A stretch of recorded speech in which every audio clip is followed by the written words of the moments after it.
do people actually listen to like metalcore? Like, I don't believe that like you enjoy that.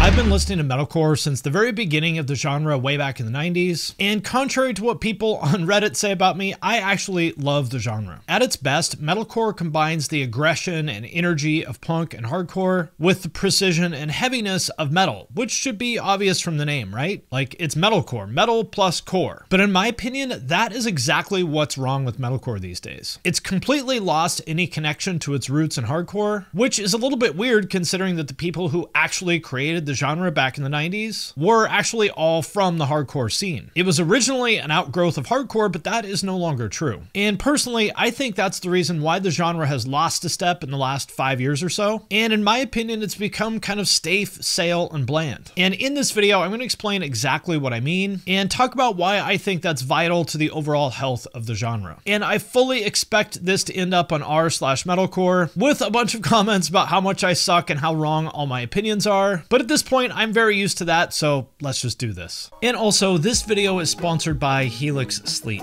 I've had my Helix mattress for about a year now, and honestly, I love it. It is just so much more comfortable. They have over 20 unique mattresses, including options for kids as well as big and tall sleepers. Because everybody's different and Helix knows that. So they made their sleep quiz to match your unique body type and sleep preferences to the perfect mattress for you. And if you sleep with a partner, you can even take the sleep quiz together and find something that's the perfect compromise for both of you. Based on our results, Helix matched us with their Dusk Luxe mattress. My wife and I are both side sleepers who like more of a medium mattress, so this is perfect for both of us and we sleep way better. And with your Helix sleep mattress, you get a 100-night sleep trial, along with a 10-year warranty, and there are financing options including flexible payment plans. And Helix delivers your mattress right to your door for free within the US. It comes rolled up in a box and it is super easy to set up all by yourself. And unlike other brands, Helix mattresses do not contain fiberglass, which can be harmful to your health. I love my Helix mattress and I think you would too. If you're looking for a new bed, check out Helix Sleep. Their 4th of July sale is running now. It's the perfect time to upgrade your sleep with 30% off an Elite or Luxe mattress, plus 2 free pillows, or take 25% off site-wide. Click the link below or go to helixsleep.com/punkrock to find out more about this limited time offer.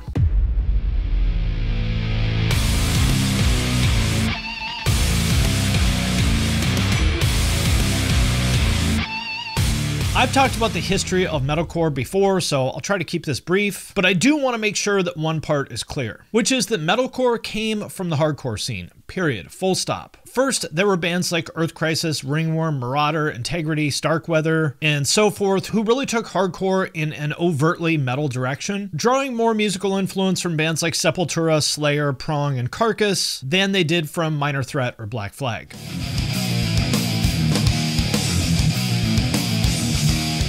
But the important thing to note here is that even though musically it was definitely sounding more metal, culturally it was still very much part of the hardcore scene. And in terms of their lyrics, attitude, and just sort of overall approach to being a band, that aspect of early metalcore had more in common to do with Minor Threat or Black Flag than it did with Pantera. They still played shows at VFW halls, they printed their own merch, lots of these bands self-released their own music, and their lyrics were either about social and political causes in the case of, say, Earth Crisis and Morning Again, or personal issues like depression and mental health in the case of Starkweather, Neglect, or Damnation AD, with lyrics that could have easily been off of side B of My War by Black Flag. Don't wait and pretend your scars will mend.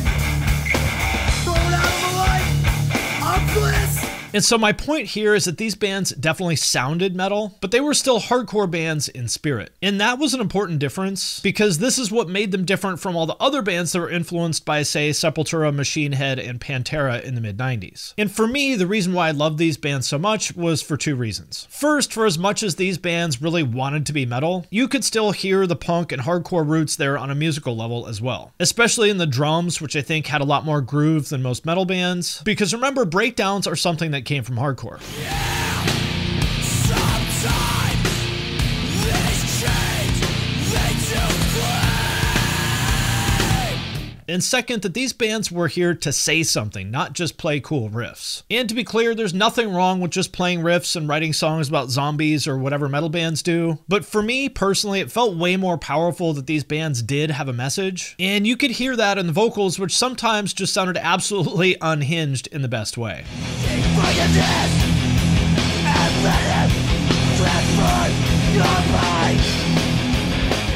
But in my opinion, really the template for what we would think of as modern metalcore came out of the New England hardcore scene, in particular all the precursor bands to Killswitch Engage, like Overcast, Blood Has Been Shed, Corin, and in particular Adam D from Killswitch's first band Aftershock, who are probably the first band where you could listen to that and be like, yeah, this sounds like metalcore. This isn't just like a hardcore band playing metal riffs. This is a whole separate thing. Through my eyes, I have seen. But even still, there's a few things I want you to notice from that video. For example, that the singer is wearing an Earth Crisis shirt, and although they obviously take the craft of making music very seriously because they sound amazing, their vibe is much more loose and fun than the average metal band. And shortly after that, metalcore as its own genre became a thing. This is when Killswitch, God Forbid, Shadows Fall, All That Remains, and As I Lay Dying, and all those other bands really codified the genre as its own kind of sound, which was essentially bands that came from the hardcore scene playing In Flames and At the Gates riffs, but also adding breakdowns. And it might sound like I'm saying that as a bad thing, but it's not at all. To me personally, melodic death metal was a little bit too clean and sterile, and metal in general has always been a little bit uptight to me, while sometimes hardcore could be a little bit sloppy. And so to me, this was a great combination. These bands added that sort of combination of fun and aggression that's sort of unique to hardcore, but still with the tightness of metal players. And I was definitely not alone on that. These bands brought in an absolutely huge wave of kids that for whatever reason just never really clicked with quote unquote real metal, but they did love these metalcore bands. And to me, it's pretty easy to see why if you watch a band like Killswitch on stage. Black Dahlia Murder is another example. I know they're not exactly metalcore, but you get my point, close enough. Like you see their videos and you just kind of can't help but smile when you see Trevor. May he rest in peace. These bands seemed like just the most fun, chill guys that you could hang out with after the show, because that's what they actually were. Which again is really something that reflects their roots in hardcore. Because in hardcore, you can really just go up to anybody in any band and just talk to them whenever, like they're a normal person. There's none of this kind of weird cultural thing that you see in metal where the band is elevated above the audience. In punk and hardcore, you're all the same. To the point where if you are at one of these shows and you want to jump up on stage and grab the mic, well, that's cool too. Which again is not really true of metal. In metal, a lot of bands kind of go out of their way to seem like grim and intimidating and like larger than life. And it's definitely not cool if you get up on stage and grab the mic. And to be clear, all those metal bands might be super nice, approachable guys off stage, but you can understand why a 15-year-old kid might see a band like, say, Nile and just not feel like it's relatable or accessible to him, in the same way as Adam D is jumping around on stage wearing a cape for no particular reason other than it's funny. And I think the problems with metalcore really started in the late 2000s, when all the MySpace metalcore bands like Asking Alexandria, I See Stars, Of Mice and Men, and The Devil Wears Prada blew up. And to be clear, I think those are all great bands and I like them a lot, but they were fundamentally different from the Killswitch generation of bands. The biggest thing here was that they no longer had any kind of connection to hardcore. I remember interviewing some of them back then. For example, I'm pretty sure that I wrote like the first print cover story about Asking Alexandria in 2009 for Substream magazine. And I remember how a lot of these bands would mention like Linkin Park and Under Oath as influences, and that they didn't really have any idea who Madball or Black Flag were. And again, I want to be clear, this is not gatekeeping on my part. I don't think that they have any obligation to know who Madball or Minor Threat or Black Flag are. It was just something that I didn't expect, because it was like, oh, these bands sound kind of like hardcore, but they have no idea what hardcore actually is. This is interesting.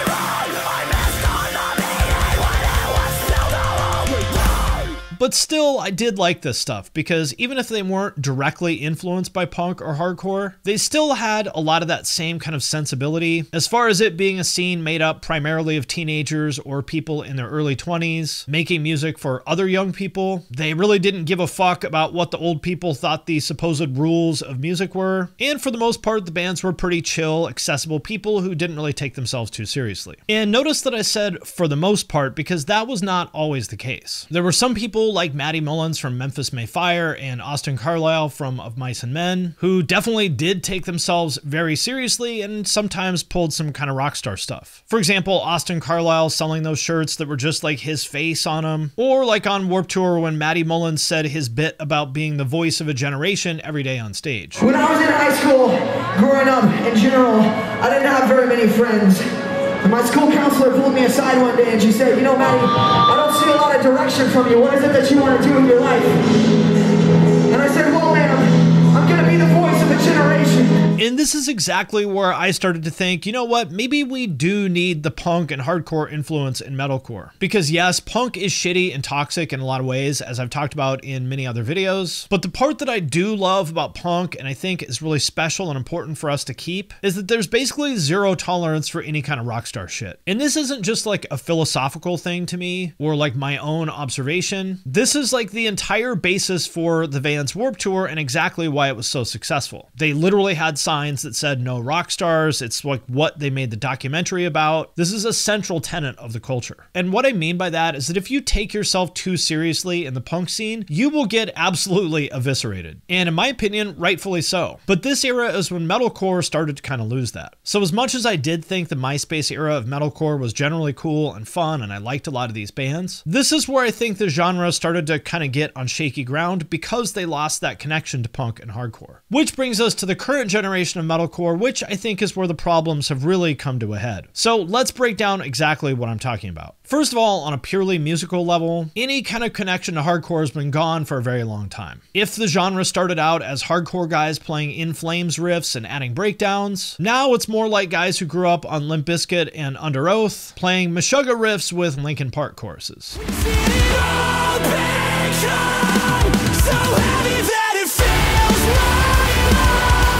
And again, just to be totally clear, there's nothing inherently wrong with that, and I'm not here to gatekeep or tell anybody what they should sound like. So please understand that my point here is not to try to force hardcore on people because that's what I liked when I was 16 years old. My point is that I genuinely think it's lost something creatively because it's lost that connection to hardcore. Like if you compare the song that I just played to the early 2000s era when Killswitch, Parkway Drive, God Forbid, Shadows Fall, and so forth were defining the genre, to me, the new stuff is missing a couple things.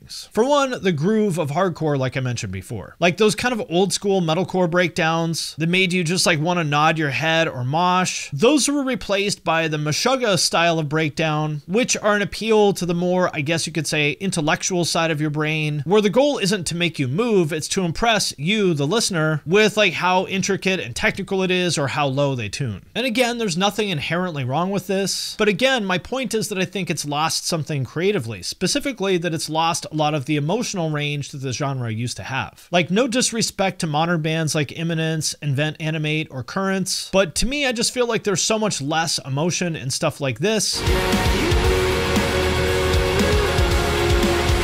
compared to the first generation of metalcore like this.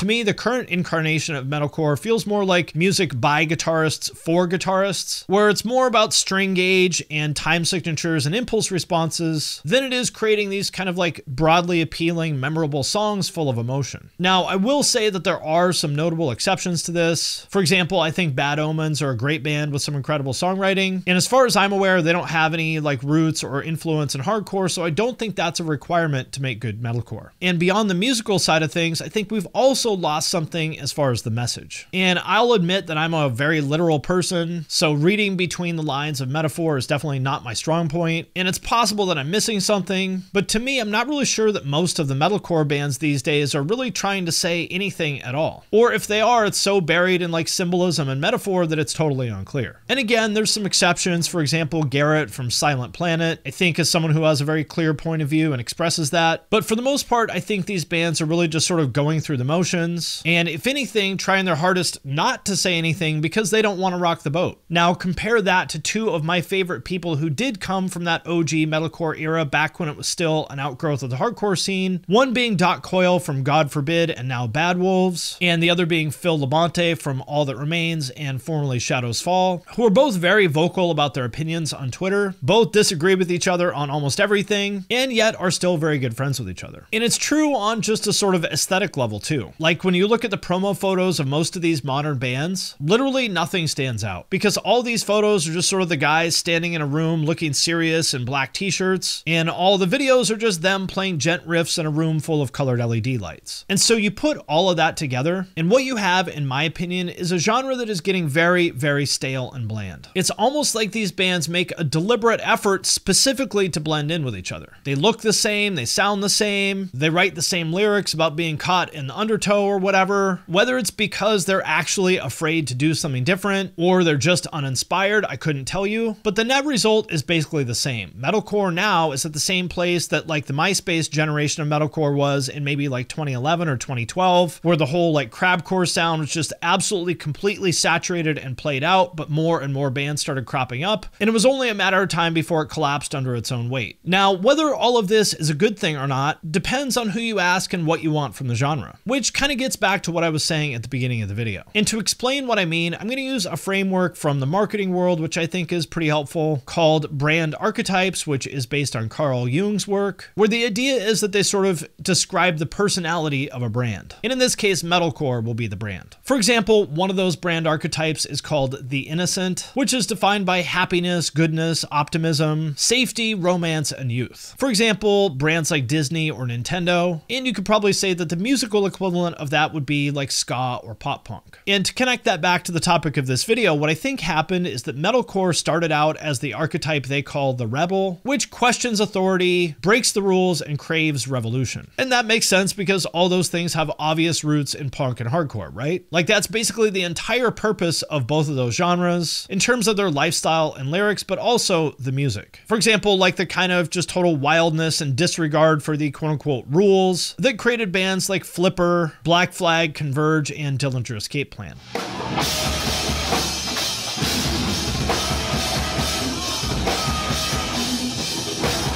But as metalcore lost touch with its roots in hardcore, it also shifted from being what the brand archetypes would call the rebel to a different archetype that they call the everyman. And the everyman is described as seeking connection and belonging, recognized as humble and authentic. And some examples of brands in this category would be Levi's, IKEA, and KFC. And that might sound kind of weird, but I think it's exactly what happened here. Like, think about it. Metalcore has basically lost the core part and just become a subgenre of metal. And just like the everyman brand archetype, metal is fundamentally a traditionalist genre. It's about giving respect to the older bands, following the traditions, and basically fitting in. And I think this is why metalcore bands now try so hard not to stand out in their promo photos. It's also why they try not to say anything too outlandish on social media and more or less sound the same as every other band in the genre, because the everyman specifically doesn't want to be different. And so I think that's really what it is. Metalcore is no longer a subset of the hardcore scene. It's now a subgenre of metal. And for better or worse, it seems like that is exactly what the world wants it to be. And so the question that I want to ask myself is, well, what's wrong with that? Is that even a problem? Because as much as that might be a disappointment to me personally, it seems like this is exactly what the fans and the industry want. They seem to love where the genre is now, and I think the numbers support that. Like, as much as I'm not necessarily crazy about the bands in this generation, the fact is that metalcore is for sure in a better place now than it was in maybe like a decade or so, if not more. So I really think it just comes down to what you value. Do you value innovation, questioning things, and bucking the trends while also not taking yourself too seriously? If you do, that is the rebel archetype. And if you're one of those people like me, well, then you're probably a little bit sad to see the punk and hardcore influences leave metalcore. But on the other hand, maybe you value something a little bit closer to the everyman archetype. Bands who prefer to sort of color within the lines of the genre, not rock the boat too much in terms of how they look, act, or what they say, and focus more on the riffs than any kind of message. And if that's what you value, well, then you're probably happy to see metalcore become a little bit more like metal and a little bit less like hardcore. All right, my friends, that does it for this video. As always, let me know what you think in the comments, and I would like to thank everyone who supports me on Patreon, especially those who support at the True Cult level or above. Patrons get all my videos early, I do Q&As and giveaways sometimes, and there's a way to have me review your music. So if any of that sounds cool, hit the link in the description of this video. And with that, I'm going to sign off for now, but I will see you next time.